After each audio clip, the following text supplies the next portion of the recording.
अस्सलाम वालेकुम जी, मैं मोहम्मद उल-कन्नैन और अपने यूट्यूब चैनल नो साइड के साथ अगली हमारी जो वीलॉग है ये हम सहवाल डिवीजन से आगे जो हमारे एमएनए की सीट्स हैं इसका मैं आपको बताता हूँ कहाँ पर किसको टिकट जारी किया गया है। स्टार्ट करते हैं जी, हम एनए 141 है, सहवाल का ये पहला हल्का है। यहाँ पर राणा आमिर शहजाद को पाकिस्तान तहरीक इंसाफ ने टिकट जारी किया है। एनए 142 सहवाल 2 यहाँ पर पाकिस्तान तहरीक इंसाफ ने अभी तक पेंडिंग रखा हुआ है, यहाँ पर किसी को भी टिकट जारी नहीं किया। सहवाल 3 एनए 143 यहाँ पर राय मुर्तजा इकबाल को टिकट जारी किया गया है। मुर्तजा इकबाल को टिकट जारी किया गया है क्योंकि पिछली दफा भी इस सीट के ऊपर यही एमएनए बने थे। खानेवाल में आ जाए जी, एनए 144 पेंडिंग है, 145 पेंडिंग है, 146 पेंडिंग है। ये तीनों सीटें जो है अभी तक पेंडिंग में पड़ी हुई हैं। यहाँ पर असल में चक्कर ये चल रहा है, हिराज फैमिली का और जो इमाम जो फखर इमाम साहब है उनका तनाजा चल रहा है, उसको जरा वो हल हो जाए फिर उसके बाद पाकिस्तान तहरीक इंसाफ ऐलान कर देगी। यहाँ पर एनए 147 जो है खानेवाल का आखिरी हल्का चौथा, यहाँ पर मियां नवीद जहानिया को यहाँ पर पाकिस्तान तहरीक इंसाफ ने टिकट के लिए उतारा है। अब आ जाते हैं जी हम मुल्तान के अंदर। मुल्तान में बैरिस्टर तैमूर मलिक मेह ये एक्सपेक्टेड थे, मुल्तान सुल्तान के को फाउंडर को जो पार्टी जो मुल्तान सुल्तान क्रिकेट टीम है अली तरीन के साथ इनका ये साथ मिलकर इन्होंने टीम में खरीदी हुई है। शाह महमूद कुरैशी साहब के वकील हर केस के ऊपर और पाकिस्तान तहरीक इंसाफ के अच्छे मेहनती बंदे, इनको यहाँ पर ये एक्सपेक्टेड था जो तैमूर मलिक को यहाँ पर टिकट जारी करना, उनको यहाँ पर टिकट जारी किया गया है। उसके बाद जी मुल्तान 2 में यहाँ पर Malik Aamir Dogar NA 149, NA 150 Zain Qureshi, NA 151 Shah Mahmood Qureshi या बानो या मेहर बानो, मेरे ख्याल में मेहर बानो कुरैशी होगी। शाह साहब जो है वो जरा बाहर रहेंगे इस दफा। उसके बाद आ जाते हैं जी मुल्तान के ऊपर, यहाँ पर इमरान शौकत और इब्राहिम खान। पिछली दफा यहाँ पर इब्राहिम खान ने यूसुफ रजा गिलानी को शिकस्त दी थी, तो इस दफा ये बहरहाल देखते हैं कि क्या इब्राहिम खान दोबारा इलेक्शन लड़ते हैं या वो नहीं लड़ते, तो फिर यहाँ पर शौकत खान को इमरान शौकत को टिकट जारी किया जाएगा।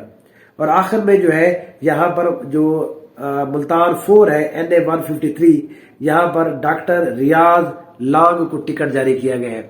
डॉक्टर रियाज लांग एक अच्छे कैंडिडेट है, यहाँ पर पिछली दफा भी उनको एक्सपेक्टेड था टिकट मिलना, इस दफा बहरहाल जारी किया है। ये वो सीट है जहां पर राणा कासिम नून पिछली दफा थे, अब वो नून लीग में चले गए, नून थे तो वो नून में चले गए बहरहाल।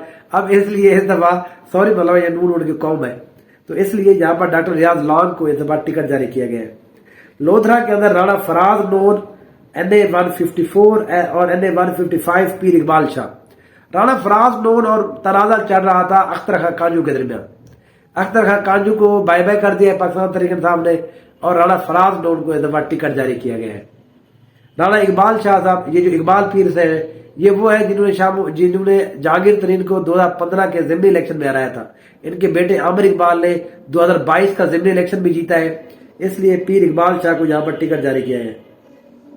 विहाड़ी में आ जाते हैं एनए 156 आयशा नजीर जट साहबा, यहाँ पर इनको एक्सपेक्टेड था, बिल्कुल एक्सपेक्टेड था, यहाँ पर इनको टिकट जारी किया गया है। इजाज बंदेशा को एनए 157, ताहिर इकबाल चौधरी एक्सपेक्टेड 158 और एनए 159 यहाँ पर औरंगजेब खान खिची को टिकट जारी किया गया है। तो ये सिवाय यहाँ पर हम कह सकते हैं जो इजाज बंदेशा वाली सीट है वो पिछली दफा यहाँ पर एमपीए रहे पाकिस्तान तहरीक इंसाफ के। यहाँ पर जो जट फैमिली है वो एक्सपेक्ट कर रही थी यहाँ पर आरफा नजीर जट साहबा को टिकट जारी किया जाए, लेकिन पाकिस्तान तहरीक इंसाफ ने 2 बहनों को टिकट देने से इज्तनाब किया है। पिछली दफा तो खैर कोई भी टिकट नहीं दी गई थी, इस दफा बार उन्होंने सिर्फ एक ही डॉक्टर आयशा को यहाँ पर टिकट जारी किया है। तो इस तरह से जो खानेवाल है इस दफा जो ये मुल्तान है उसके अंदर हमने देखा है पाकिस्तान तहरीक इंसाफ ने एक्सपेक्टेड जो सीट्स हैं वो दिया है, सिवाय एक लोधरा की जहां पर अख्तर खां कांजू की जगह पर राणा फराज नून साहब आ गए हैं। यहाँ पर डॉक्टर आरफा नजीर जट साहबा 157 पे आनी थी, उनकी जगह पर इजाज बंदेशा साहब आ गए हैं।